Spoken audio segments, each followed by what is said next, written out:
We live in an era of climate control.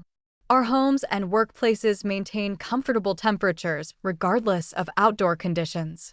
This is certainly pleasant, but it creates a cardiovascular hazard that previous generations, who lived in drafty houses with inconsistent heating, didn't face quite as acutely.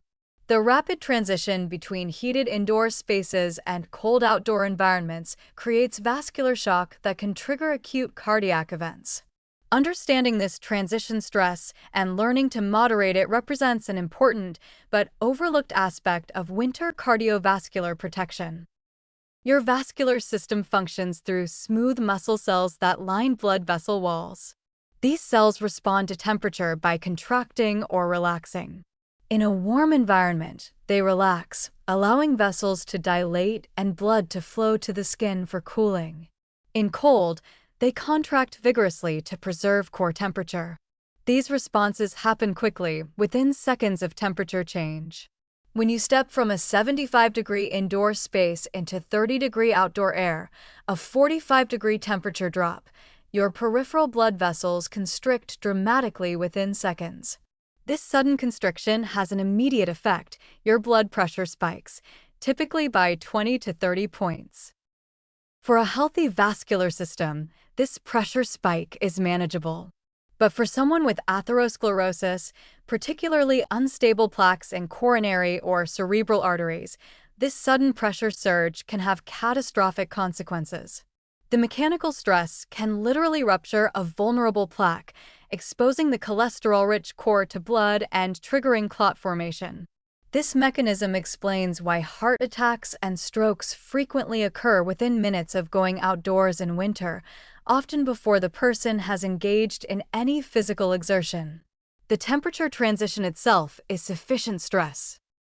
The same vascular shock occurs in reverse when entering hot environments from cold, though with different mechanisms. Sudden vasodilation can cause blood pressure to drop precipitously, potentially triggering syncope or reducing coronary blood flow in people with fixed arterial blockages. This is particularly relevant for people who exercise outdoors in winter and then enter hot gyms or saunas.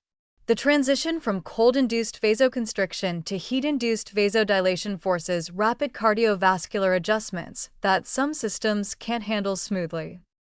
The solution isn't avoiding temperature transitions entirely, which would be impractical. Instead, moderate the transition.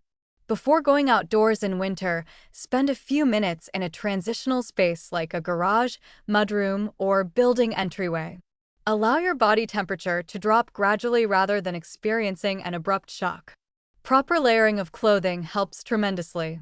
Start with all layers on, then remove outer layers as you warm up from activity or enter heated spaces. This creates a buffer against rapid temperature swings.